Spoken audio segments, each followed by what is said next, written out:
Hello guys, good morning. Today is Tuesday morning. Ngayon nagluluto ako ng pangpakain sa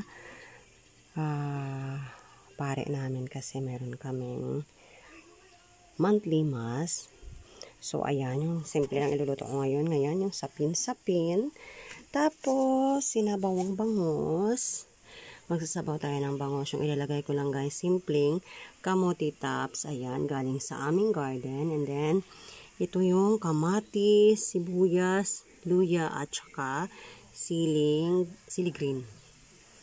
Yan lang siya guys. But for now, nagluluto ako ng sapin-sapin at saka yung latik.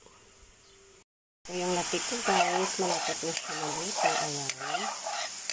Tapos sa kabila, yun nag-i-steam ako ng sapin-sapin. Konti lang to guys, kasi konti lang naman yung kailangan ko na latik. Kasi masarap yung sapin-sapin pa. Merong latik sa taas. Malapit na ito siya guys. Konti.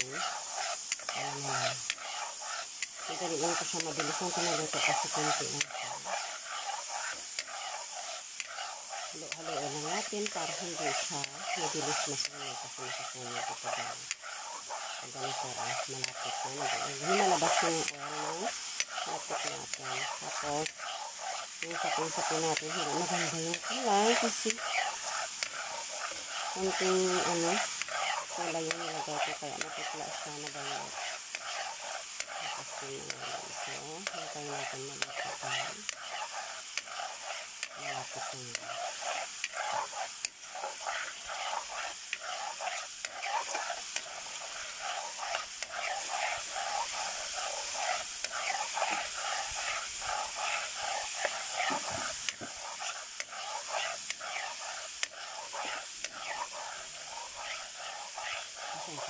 Nag-video ko kasi wala akong cam ng camera.